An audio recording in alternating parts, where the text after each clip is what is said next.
8 years ago, I was in prison. I was scared. I was angry. I was depressed and anxious. But more than anything, I was full of rage. And I wasn't gifted superhero powers like in The Rock's new movie, Black Adam. No, that didn't happen at all. But I did turn into the Incredible Hulk on a couple of occasions. I was trapped. And I couldn't figure out what I had done to get there. I remember thinking back to that time, how difficult my life was. Things were falling apart. I had spent a lot of years crafting this picture perfect life. And I was positioned to meet all of my goals and visions, doing all the things that people say that we should do. And then I remember the day that those handcuffs were placed on me. And I sat at my kitchen table and there were tears streaming down my eyes. And I said, what am I going to do? And then there was music that came into the room. That music helped me to believe that, this was a terrible day, but the next day didn't have to be so bad. And so many of you sitting here, you are looking at me like, what did she do? Yeah, I see. You're wondering what my crime was. My crime was unforgiveness. And I was placed in an emotional prison. And those doors, those steel bars, were just as fortified as if I had been in a physical prison. I could not get out. There were many people that I needed to think about forgiving because there were so many hurts that they had caused me. Has anyone in this room ever been hurt? Well, I thought so. Yeah. Has anyone in this room ever been harmed? Oh, yeah, some of y'all are two. Okay, you're 2 for 1. Here's what I know. Then you're sitting in the right place at the right time, listening to the right person. As a part of life, every one of us is going to experience things that are going to cause us pain. Pain is a part of the package. They didn't tell you that on the day that you were born. They slapped you on your bottom and said, welcome to the world. And then they didn't tell you that pain would be a part of this experience. Yeah, same here. Here's what I do know from those years of sitting behind those bars and really trying to figure out how am I going to escape? That music is a key piece of how you may set yourself free. So songs have always been extremely important to me in my life. They started off with childhood nursery rhymes. Now I've given you a few earwigs, and for those of you who are listening are going, oh my gosh, Baby Shark. Yeah, absolutely. That's what the experience felt like. There were things that were definitely being devoured in my life. And one day I was riding down the road and there were big tears coming down my eyes. I could barely see. And once again, I found myself thinking, what could I possibly do to escape this pain that I'm feeling? And a song, a literal song, came on the radio entitled Forgiveness. Look how easy that was. Just Google it. This song was written by Matthew West, and the song goes on to tell us that there are many ways that we can think about forgiveness. I want you to think about forgiveness today as a song. Because some of you all look like you like to dance and sing, so I know that you probably have some music in your lives. In this song, it starts to talk about that it's the hardest thing to give away. It's the last thing on your mind today. It's always anger's own worst enemy. When I think about enemies, I really didn't think about anger being an enemy, but it was an enemy for me. It was leading me towards a dangerous path that was moving past my unforgiveness and turning me into bitterness. Oh, yes, into being bitter. And no one wants to be near bitter Betty. Yeah, you're not inviting her to holiday dinner. I already know. But every one of us can think right now, if I say to you, think of someone who's bitter, it will take you 10 seconds to put that image in your mind. I am sharing with you that you may be able to learn the words of this song, my forgiveness song, and you may be able to share that with the person who is bitter today. Music heals. Songs inspire, they uplift us, they last from generation to generation. We could peel back thousands of years, and there you would find music. And you would find dancing, but you would also find pain and hurt and anger, because we're humans, and humanity has to deal with those types of issues. So a few years down the road, I am considering forgiveness. I'm not fully convinced, but I said, that's a great song. I'll keep listening to it. I had two problems. One, if I'm being honest, I really didn't want to forgive. And I know people don't like to say that because it just makes us look different, right? Because we are all nice and good people is what we think. But I really didn't want to forgive. But my second problem was I didn't know how to forgive. People had taught me how to forgive. People had placed that music in my life. In kindergarten, I was told, now you should forgive. And I went, that's nice. But now I'm 40, right? And my kindergarten teacher is not here, so I'm not doing it. And little did I know, as I am going through life, I am better, right? I look like I'm good, and people said, how are you doing? I'm like, oh, girl, I'm doing good. That's a lie, okay? That's another prison that I find myself seated in. And I'm thinking, I'm working, I'm finishing up a PhD, and that's not the good and best time in life for your life to fall apart, but trouble doesn't care because it knocked on my door and said, I know you're busy, but here I am. Hey, girl, hey. And so I am working, I am researching, I'm talking to senior Black women leaders in the federal government, and they start to tell me about a forgiveness song. And I said, oh no, wait a minute. And these women begin to share with me that the reason that they are so resilient is because they are forgiving. What? I have had a 30-year career, and I have heard leaders use a lot of F words, but not forgiveness. I actually re-interviewed these women because I said, it can't be that. That's not what you're talking about. It's got to be something else. And they said, no, it's forgiveness. It was modeled to me as a child. I watched the women. Someone taught me about it. One of the women said it's a matter of faith. So I must do it. So I just figured I better learn how to do it. And I do it everywhere. But the last woman shared with me, she said, it's my leadership strategy. I mean, I have not read articles about that. And I research and I do all of these things. And I know a ton of leaders.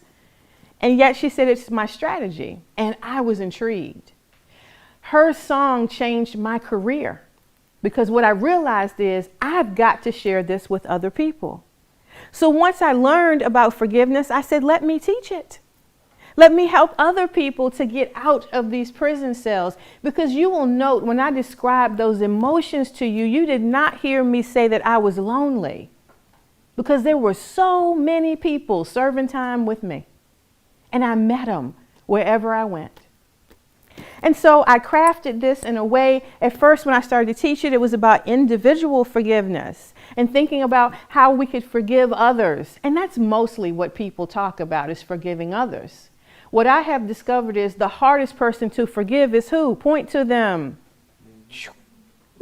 Us. We are harder on ourselves than anyone will ever be, because we know the whole story and we know what we project and we know what we hope to achieve. And when we miss the mark, and I mean even small marks, we put ourselves in prison. And so here's what happened. I started to think through this and I said, okay, now I've been in prison. I'm getting out of prison. I was on work release. That's really the truth. I was on work release. And so here I am, I'm moving, I'm thinking, and I said, I've got to teach people about this. And I started like offering classes, and I started just putting it to my work. I said, this is my forever work. It was the best thing I had ever done. And let me tell you, when I, come into a room and I tell people, hey, we're going to talk about forgiveness, I get the side eye all day long. What? Like, where are you from? I said, I am you and you are me. And I know that this is good, and I know that it can help every one of us. So I say, take what you can for yourself and, package the rest up and give it to somebody else, because we all know people who could benefit from it. And so I'm sitting there and I'm thinking through the music and the songs, because I said, wow, what songs am I really singing? And there were a few songs I was singing because for me, I was faced with some professional adversity. So people were not treating me kind at work. Yeah, that happens. That happens to some of us. And then I had other people in my personal life that I really was struggling with. How might I forgive them? I kept hearing the song. I kept thinking to the research, and I began to really orchestrate for myself why choose forgiveness. And that's where most people go. They go, why, Antoinette? Why? And people come into rooms and they look at me and I say, you're going to have to consider the music that's playing in your life. You're going to have to consider forgiveness. And I say, forgive me, because I'm asking you to do this. So start with me. I'm your homework. I'm your homework. Forgive me. And time again, people are just thinking through their music. Some of us have lots of songs that we play when we're hurt. Everyone in this room is like, yep, been hurt. Understand that. And some of us pull back to a classic song by Ray Charles. Hit the road, Jack.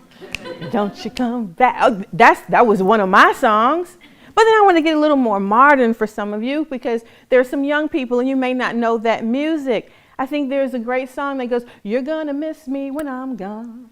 Oh, I know all the music, because this is the way that we typically handle offenses in life. We try to push them to the side. Forgiveness is hard. I know that. It took me years. I told you, 8-year journey, songs, music, research, all of these things, teaching other people. It's hard work. It's not for the faint of heart. Many times my students will tell me, hey, I tried that. I didn't like it at all, so I quit. Okay, come on back. Let's do it again. How do we forgive? Well, I have a quick model that I created. It's called the WTF model. For all those moments in your life. Now, my mom's in the room, so I'm not going to tell you what the real WTF stands for. So let me tell you what my model stands for. It's how to forgive. It is to write, to think, and then forgive. So I wrote so much. I really had a series of books. It was like 3. And then I had a 4th one. And it just continued to go, because you have to have some capacity to move those heavy emotions from outside of you. And what did I write about? I wrote about how I felt. But then I started to wonder and say, now, is that really a fact? Because feelings are not always facts. And so on one column of the paper, I encourage you to think through that you write the emotions that you're feeling. On the second column of the paper, you start to write some facts. So here's what I did. I looked in my journal this morning just so I could fact check. I wrote, I am sad and angry. I will probably always feel this way. And then on the other side of the column, I wrote, nope, felt pretty good today. It's just that easy. You write. And then you think. And what are you thinking about? I tell people to conceptualize forgiveness for themselves, to really think about what is happening in the moment, move past the emotions, and really to cognitively start to think about it. So I'll give you a quick exercise. What I offer to my students always is I say, I want you to give me images, and we'll just go with the sound because we're talking about music. What does forgiveness sound like? So on a piece of paper, you do that for yourself. What does it sound like? Oh boy, I've heard lots of great things, and I've heard a lot of songs that it sounds like. Bob Marley, 3 Little Birds. Don't worry about a thing. Every little ting is going to be all right. That's what forgiveness sounds like. It gives you a process, a mechanism where you can walk in the world free. And then lastly, there is my F. That is to forgive, and that's just a choice.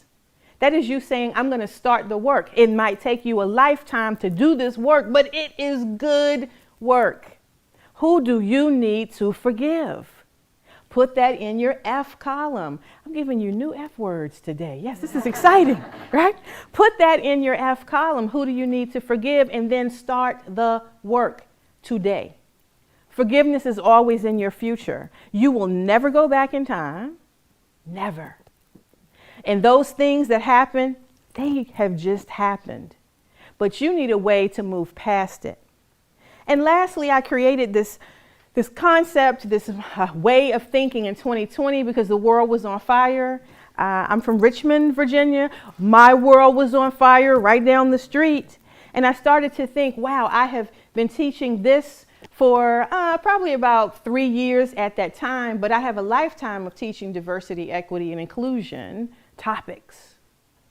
And I started to think about the social unrest in America, and I was like, what is my response to that, right?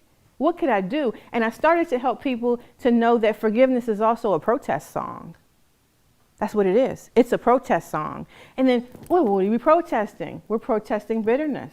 We're protesting anger. We're protesting hatred that is existing in people's hearts all across this nation, where we can't even sit in a room without finding one way to divide. And we are good at division. We have some math scholars in our nation, right? But I'm offering some addition. It is for you to really think about that freedom is not free. It's not. I'm a veteran. I spent 21 years in the United States Air Force. I heard that saying over and over and over, and I continue to think about it in a different frame today. Freedom is not free. Forgiveness costs you something. That original song I told you about, it talks about that cost, that you will have to let go of the verdict that you wanted to put on people, right? You have to let go of that. That's where some people, they don't want to do it. They want to let go. We got a lot of hoarders. People want to hold on to stuff. No, that's my pain. Really, it's our pain. I've learned quite a few lessons throughout the years. I have looked at this and said, wow, could we benefit from other people who have struggled? America's not the first nation who has struggled with this type of human tragedy, this division. And lo and behold, I found South Africa and Nelson Mandela singing a song of forgiveness. Now, this is a man who spent literal years in a prison cell, who emerged from that prison free because of forgiveness. And he offers a song for us to think through. So I've told you how. Let me tell you why very briefly. Because forgiveness frees you. You are the prisoner that it sets free. You can't hold anybody hostage in a pain prison except for yourself. That's the reality. And you must be free because I need you to be free. If we're going to live a significant life, it is going to be done from a stance of freedom, one that we can help others. That's how we live a significant life, that we sing our songs to other people. Forgiveness is a song that we need to learn and then sing. So think about embracing that concept. Who do you need to sing it to? Start with yourself. And then move to others. And then think about the systems. And here's where people get real mad with me. You want me to forgive slavery? Yes. Because it is a system. It is a betrayal of our collective past, present, and future. And we have to think about that system. And people say, well, why? Why would I ever do that? Because I say to them, what is the anger that you're holding on to? The fear, the guilt, the shame that comes from that. What is the benefit for you to hold on to that for the rest of your lifetime? Here is what I know. I know that time I spent in that prison cell changed my life. My life.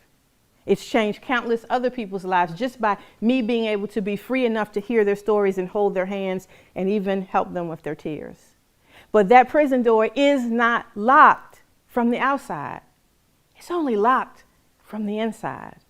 And any moment that you want to get out, you can start to sing that song of forgiveness and get out. Because forgiveness improves your health. It definitely helps us as a nation. And you're going to need energy to fight injustice. And you may pursue forgiveness with your feet and justice with your hands.